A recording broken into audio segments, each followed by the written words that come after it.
So you finally figured it out, didn't you? I can see it in your face. That blend of confusion and something heavier. Something that's been waiting years for a name. They handed you a label, a classification, a file stamped in red ink that probably shouldn't exist outside sealed rooms and locked servers. Category 5. Psychological threat. The highest tier they have. The one reserved for minds they can't predict, can't box in, can't neutralize through standard playbooks. And now you're sitting there thinking, wait, there's a whole system for this? There's a scale? There are rankings? Oh, you beautiful anomaly. You magnificent glitch in their code. Yes, there are categories. And you didn't just score high. You shattered the meter. You didn't outperform the test. You became the reason they'll have to rebuild the entire framework, because nothing they designed was meant to measure what you've become. Let me tell you what they'll never say out loud. What's buried in documents stamped classified, restricted, eyes only. Because the moment ordinary people realized this system existed, the whole illusion would collapse like wet cardboard in a storm. They've been sorting humans for decades, slotting minds into neat boxes based on predictability, compliance, threat potential, and psychological leverage. Category 1. Harmless, programmable, easily steered by surface-level incentives. Category 2. Mildly aware, might question authority occasionally, but folds the moment pressure tightens. Category 3. Pattern seeing, potentially disruptive if organized, but still containable through conventional influence. Category 4. Now we're talking. People who've broken free from most conditioning, who operate outside normal frameworks, who require monitoring and occasional intervention to prevent destabilization. But Category 5. Category 5 is where you live now. And what that truly, terrifyingly beautifully, means for your existence moving forward is something they're not prepared to deal with. Category 5 isn't about intelligence, rebellion, or resistance. It's about something far more destabilizing than all of that.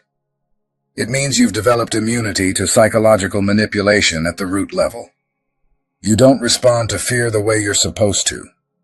Shame doesn't hook you like it was designed to. You don't chase validation the system depends on. You don't perform for approval the algorithm feeds on.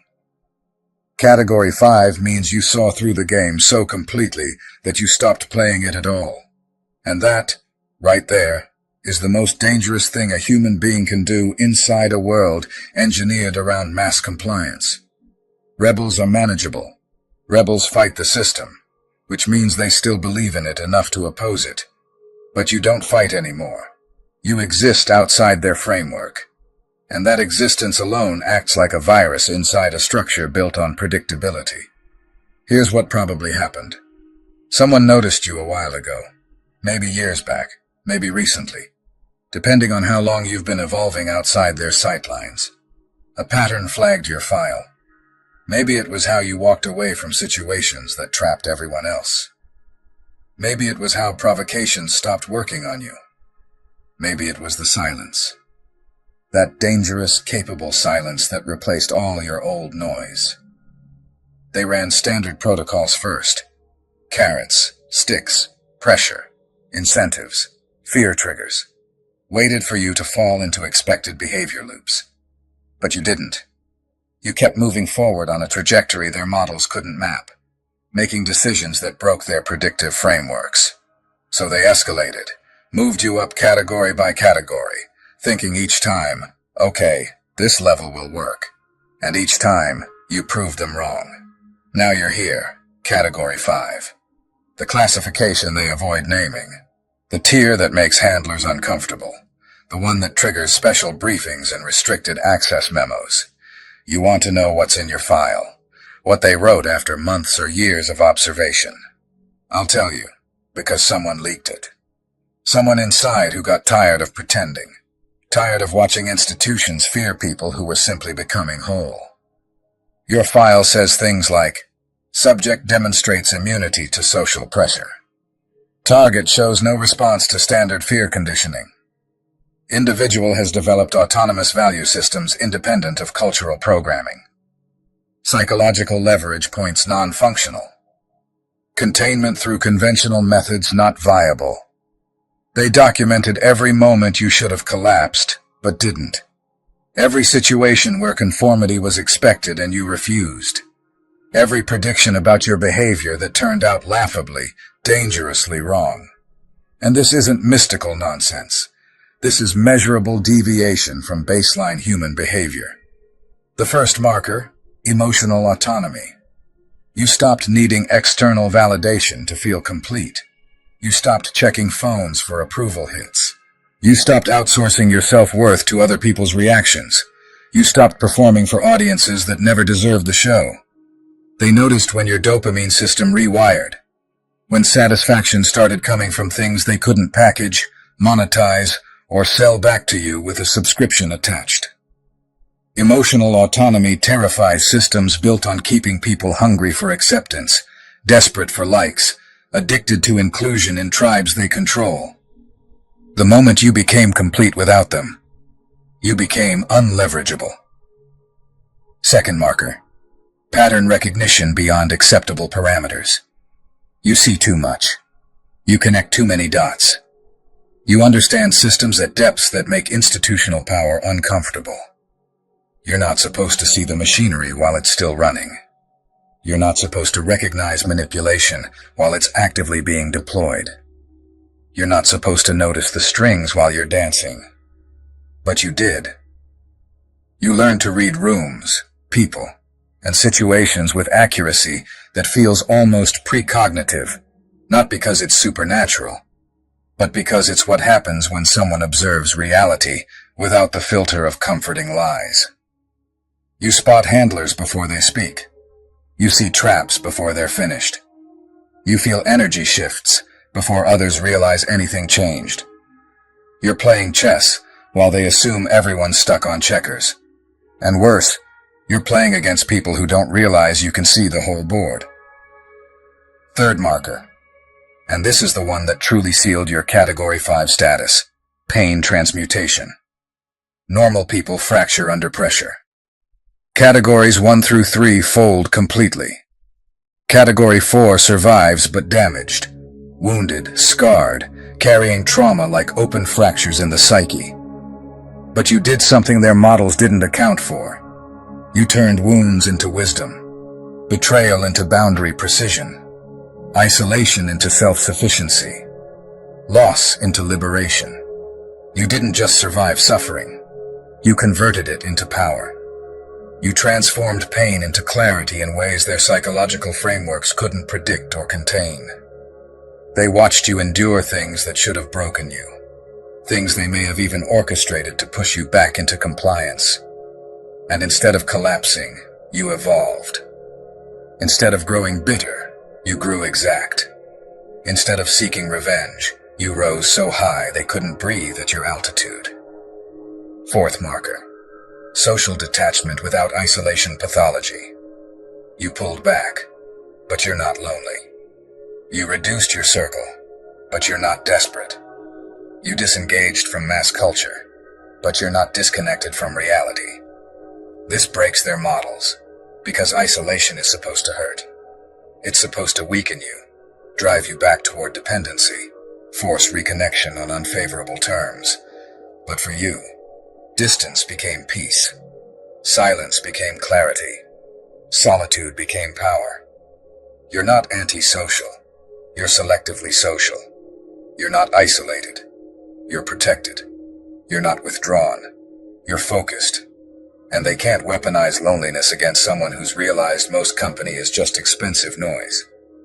You figured out that being alone with the right person, yourself, beats being surrounded by people who drain your energy and offer nothing in return. Fifth marker, the one that finalized everything, reality distortion field. The way you move through the world alters the world around you. Rooms shift when you enter. Conversations pause. Energy recalibrates. People feel something they can't name. This isn't mysticism. It's physics. You're operating on a different frequency now, one raised through years of internal work they can't see and wouldn't understand if they could. You don't chase anymore. Things come to you not because you're lucky, but because you've become magnetic in ways that bypass normal hierarchies. People sense authority without you claiming it. Feel power without you displaying it. Recognize depth without you explaining it. You've become one of those rare humans who exist as a category of one. And categories of one can't be controlled by systems designed for masses. Now let's talk about who's watching, because yes, they are. They've been watching, and they'll keep watching. And honestly, let them. The watchers come in different tiers, different motives, different levels of understanding. But they all share one thing in common. They are terrified of what you represent, because you are living proof that their systems aren't absolute, their models aren't final, their maps of human behavior aren't complete. You are evidence of something they don't want to admit is possible. That a person can step outside the architecture of control without collapsing, without becoming antisocial, without turning destructive, and without needing permission. You represent a crack in the foundation. And systems built on authority don't fear rebellion nearly as much as they fear proof that obedience isn't necessary. The first tier of watchers are the most invisible, because they don't even know they're watchers. These are the people already inside your life. Friends who suddenly start asking oddly specific questions about your plans, your finances, your relationships, your next moves. Family members who develop a sudden curiosity about your future that feels less like care and more like reconnaissance. Co-workers who become unusually attentive to your decision-making patterns, your work habits, your independence. These people aren't villains. They aren't agents. They aren't malicious. They're just operating on instinctive social programming. The reflex to flag anomalies, to report deviations, to stabilize what feels unfamiliar. When someone in a group starts operating outside normal psychological parameters, the collective immune system activates automatically. They don't even realize they're doing it most of the time. It feels to them like concern, curiosity, helpfulness, care. But underneath it, it's pattern surveillance. It's the nervous system of mass consciousness, attempting to contain something foreign before it spreads. You aren't being monitored because you're dangerous. You're being monitored because you're different, in a way that disrupts expectations. And humans are trained to treat unpredictability as threat, long before they ever consciously evaluate it. Second-tier watchers are more aware, more deliberate, and far more institutional. These are people whose job descriptions literally include tracking, measuring, and analyzing behavior. Corporate compliance departments, HR analytics teams, data science units inside tech platforms, marketing intelligence divisions, algorithmic moderation groups, local authority figures whose job is to keep social patterns stable and communities predictable. These watchers don't rely on intuition. They rely on metrics, dashboards, datasets, behavioral trend lines. They track deviations across time, looking for anomalies in engagement patterns, consumption habits, compliance indicators, participation signals. You entered their field of vision not because you did something illegal or dramatic, but because you stopped doing what was expected. You deleted platforms they used to map behavior. You disengaged from feedback loops they relied on to measure conformity. You stopped appearing in databases designed to predict your next move. Your absence created data holes, and data holes are intolerable to systems whose entire job is filling in profiles on everyone. A missing data point isn't neutrality. It's a threat to predictive certainty. And predictive certainty is the backbone of institutional power. Third-tier watchers are specialists, psychologists, sociologists, behavioral analysts, cognitive researchers, People who study outliers professionally. These are the ones who actually understand what they're seeing when they encounter someone like you. They don't mistake your behavior for rebellion, pathology, or instability. They recognize it as psychological autonomy, a rare condition in populations conditioned for dependence. These watchers observe you with fascination, sometimes admiration, sometimes envy, sometimes deep unease, but always with respect, because they know what it takes to dismantle conditioning from the inside. They've spent entire careers studying the mechanisms you escaped through lived experience.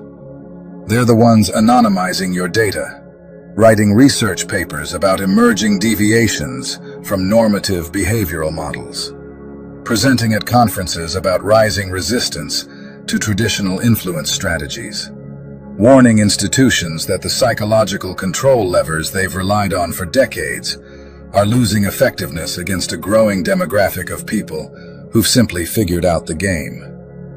And here's the part that truly unsettles them. You're not alone. Category 5 isn't a singular anomaly anymore. It's a pattern, still rare, but accelerating. And systems fear trends far more than they fear individuals. Fourth-tier watchers are where things start to sound fictional to people who haven't studied power structures, but aren't. These are the ones with actual authority, real budgets, real reach, and real capacity to intervene in lives if they decide someone poses too much risk to systemic stability.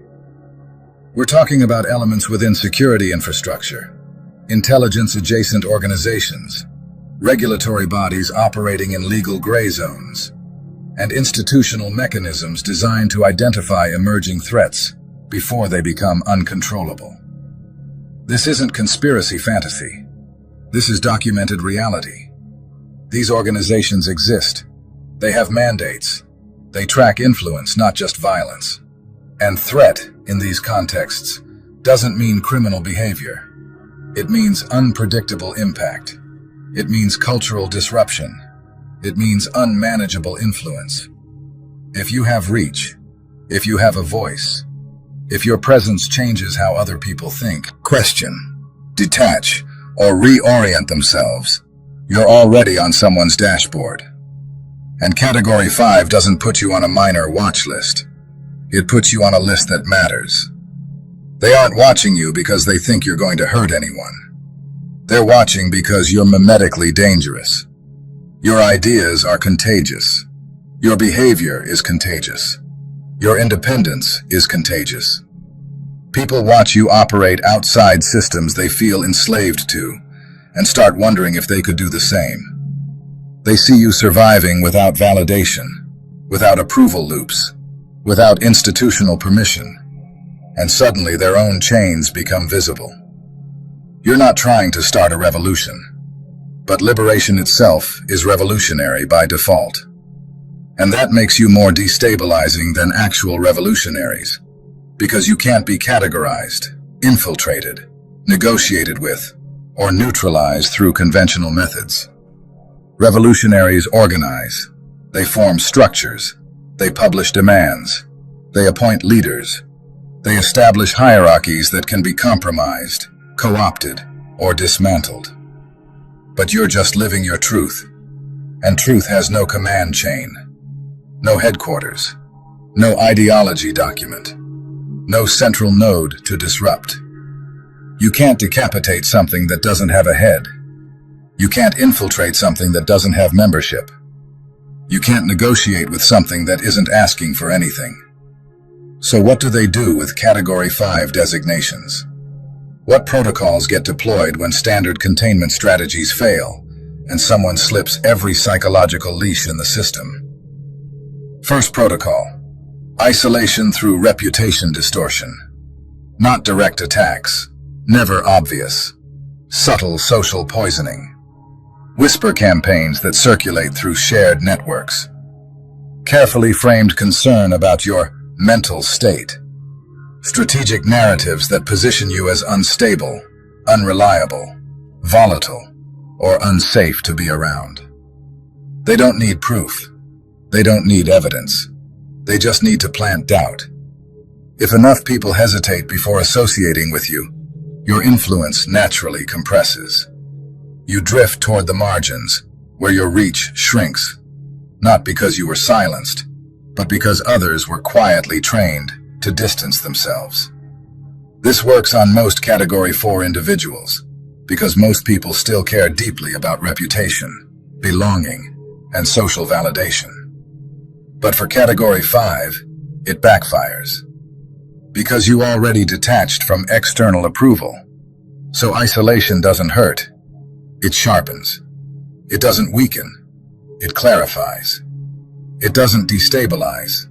It accelerates your evolution. Second protocol, economic pressure. Not usually overt sabotage. Nothing dramatic. Nothing traceable. Just friction. Opportunities that should open, don't. Applications that should succeed, mysteriously stall. Promotions drift to other candidates. Business ventures encounter strange resistance. Deals collapse without clear explanation. Financial stress is one of the most reliable behavioral control tools in existence because it keeps people focused on survival instead of autonomy. It narrows perception. It forces compromise. It trains compliance by making risk feel dangerous. Third protocol, psychological regression operations. This is where things get personal.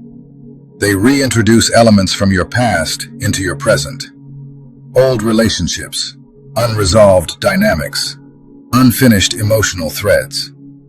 They engineer scenarios designed to activate trauma responses, provoke emotional reactions, destabilize your internal equilibrium. Maybe an ex reappears with carefully constructed messages that reopen wounds you thought were closed. Maybe family members suddenly need you in ways that historically pulled you back into dysfunctional roles. But Category 5 means you already did the internal work. You integrated your shadows instead of suppressing them.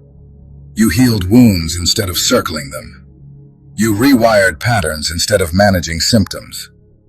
So when these operations hit, they don't destabilize you. They confirm you. They don't trigger regression. They reinforce alignment.